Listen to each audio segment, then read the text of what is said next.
अवधूत चिंतन श्री गुरुदेव दत्त श्री स्वामी समर्थ। नमस्कार भक्तांनो, बघा उद्या 5 जुलै शुक्रवार, खरं तर अत्यंत महत्त्वाचा आणि सगळ्यात मोठा दिवस।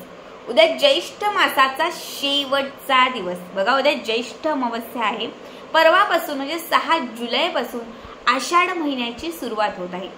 प्रत्येक वर्षी ज्येष्ठ मासात जी अमावस्या येते ती अमावस्या पितरांच्या शापातून मुक्तता मिळवण्यासाठी, पितरांना सद्गती प्राप्ती करण्यासाठी, पितरांना खुश करण्यासाठी ही अमावस्या अत्यंत प्रभावी मानली जाते। आजच्या व्हिडिओमध्ये मी तुम्हाला उद्या असणाऱ्या ज्येष्ठ अमावस्येचे काही विशेष उपाय आणि काही विशेष सेवा सांगणार आहे। प्रत्येक महिलेने आपल्या घरामध्ये या काही गोष्टी करायच्या आहेत। या जर गोष्टी तुम्ही तुमच्या घरामध्ये करायला सुरुवात केली तर तुमची पितृशापातून मुक्तता होईल। तुमच्या घरामध्ये कितीही पितरांचा दोष, पितरांचा श्राप लागलेला असेल, कुठल्याही एखाद्या भटजीने तुम्हाला कितीही मोठी विधी करायला सांगितलेली असेल, तर फक्त अमावस्येच्या दिवशी ही एक सेवा केल्याने सगळ्या पितृशापातून मुक्तता होईल। कुठलीही विधी करायची गरज नाही, कुठलीही शांती करायची गरज नाही, कारण फक्त या एका सेवेने तुमच्या घरामध्ये पितरांचा श्राप नष्ट होऊन पितर जे आहेत ते तुम्हाला आशीर्वाद देतील। बघा, तुम्ही इतर कितीही देवांची सेवा केली, कितीही देवदेव केला आणि जर तुम्ही पितरांना विसरला असाल तर तुमच्या घरामध्ये संकटे, अडथळे जे आहेत ते कधीच थांबत नाहीत। पण तुम्ही सगळ्या देवांची सेवा करताय आणि प्रत्येक महिन्यातून अमावस्येच्या दिवशी पितरांसाठी तुम्ही काहीतरी विशेष उपाय किंवा सेवा करताय, तर अखंड पितरांची कृपा राहील, पितरांच्या ऋणातून मुक्तता होईल। पितर खुश असल्यामुळे त्यांचा आशीर्वाद मिळून प्रत्येक कामात तुम्हाला यशाची प्राप्ती होईल। आपल्या घरामध्ये पितर जे आहेत ते खुश असणं खरं तर खूप महत्त्वाचं असतं। आता तुम्ही सांगाल की ताई, अगदी 10 वर्ष झाली, 20 वर्ष झाली, 50 वर्ष झाली, आमच्या घरातले सगळे लोक व्यवस्थित आहेत, आमच्या घरात कुणी मारलेलंच नाहीये किंवा आमच्या घरातून कुणी म्हणजे मेलेलंच नाहीये, तर आम्हाला कसा पितरांचा श्राप लागेल? तर लक्षात ठेवा, पितरांचा श्राप जो आहे तो फक्त एका पिढीचा नसतो, तर तो 3 पिढ्यांचा असू शकतो।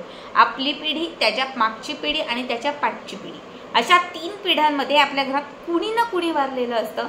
बऱ्याच वेळा जे वारलेले व्यक्ती असतात त्यांना शांती, मोक्ष मिळत असतो, त्यामुळे ते खुश असतात किंवा त्यांचा कुठलाही त्रास नसतो। पण बऱ्याच वेळा असं होतं, 99% वेळा असं होतं की आपल्याकडनं कुठल्याही प्रकारचं श्राद्ध होत नाही, आपल्याकडनं कुठल्याही प्रकारची पितृंची सेवा होत नाही आणि त्यामुळे जे पित्र आपल्या घरामध्ये असतात हे पित्र आपल्या घरामध्ये अतृप्त असतात आणि कित्येक वेळा त्यांचा श्राप आपल्याला बसतो किंवा घरातल्या कुठल्याही सदस्याला बसतो, ज्यामुळे घरातील एखाद्या व्यक्तीचा विवाह जुळत नाही, एखाद्या व्यक्तीला नोकरीच मिळत नाही, नोकरी लागली तर त्यात यश मिळतच नाही, एखादा व्यवसाय उद्योग चालू केला तर त्यात अडथळे येतात, सतत आजारपण असतं।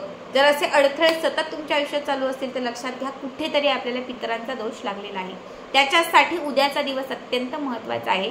सगळ्यात पहिले उद्याच्या दिवशी सगळ्या महिलांना लवकर उठायचं आहे। सगळ्यांनाच, महिला सांगते असं नाही, सगळ्यांना लवकर उठायचं आहे।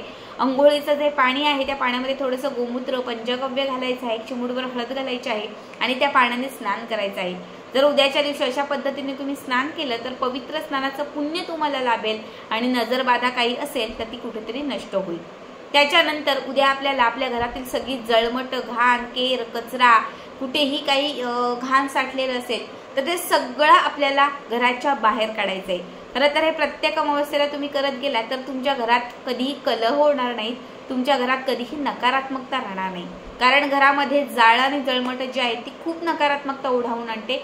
आणि जेव्हा तुम्ही अमावस्येच्या दिवशी घर स्वच्छ साफ करता तेव्हा त्या अमावस्येच्या दिवशी आपल्या घरामध्ये असणारी जी काही म्हणजे घाण, कचरा या जळमटांसोबत घराच्या बाहेर निघून जातं, तेव्हा आपल्या घरातील जी नकारात्मकता आहे ती नकारात्मकता संपून जाते। त्याच्यानंतर उद्याच्या दिवशी न चुकता सूर्याला अर्घ्य अर्पण करायचं आहे। आपल्याला आपल्या घराच्या मुख्य प्रवेशद्वाराला म्हणजे प्रवेशद्वार जे आहे तर ते प्रवेशद्वार स्वच्छ पुसून साफ करून घ्यायचं आहे। घराच्या मुख्य प्रवेशद्वारावरती म्हणजे वरच्या आणि आतल्या दोनही बाजूने हळदी कुंकवाचं एक स्वस्तिक काढायचं आहे। आपलं जे स्वयंपाकघर आहे त्या स्वयंपाकघरावरती हळदी कुंकवाचं एक स्वस्तिक काढायचं आहे। आपली जी तिजोरी असेल, तिजोरीत पैसाच राहत नसेल, धनाची आवक वाढत नसेल, पैसा येतच नसेल तर तिजोरीवरती हळदी कुंकवाने एक स्वस्तिक काढा। उंबरठ्याला हळदीचं लेपन करा। इतक्या गोष्टी केल्या की त्याच्यानंतर घराच्या समोर एक सुंदर आपल्याला रांगोळी काढायची आहे, म्हणजे सडा। जो माता लक्ष्मीला आणि भगवान श्री विष्णूंना अत्यंत प्रिय आहे. आणि अमावस्या तिथी ही माता लक्ष्मी आणि भगवान श्री विष्णूंसाठी समर्पित आहे. म्हणजे ही तिथी नकारात्मकता संपवण्यासाठी जितकी महत्त्वाची आहे तितकीच महत्त्वाची ही तिथी आपल्या घरामध्ये सकारात्मकता आणण्यासाठी आहे. त्यानंतर आपल्या घराच्या दारात असणारी जी तुळस माता आहे त्या तुळशी मातेचं आपल्याला पूजन करायचं आहे. तुळशी मातेला दूध किंवा पाणी जे आहे ते अर्पण करायचं आहे. हळदी कुंकू अर्पण करून तुळशीच्या समोर एक शुद्ध तुपाचा तेलाचा दिवा तुम्हाला लावायचा आहे.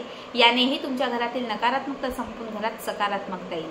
यासोबत जेव्हा तुम्ही उद्या फरशी पुसाल, आवर्जून उद्याच्या दिवशी आपल्याला आपल्या घराची फरशी म्हणजे लादी पुसायची आहे. फरशी पुसत असताना जे आपण पाणी घेणार आहोत त्यामध्ये थोडंसं तुम्हाला गोमूत्र घालायचं आहे, थोडंसं गंगाजल घालायचं आहे, एक चिमूटभर मीठ घालायचं आहे आणि एक चिमूटभर हळद घालायची आहे.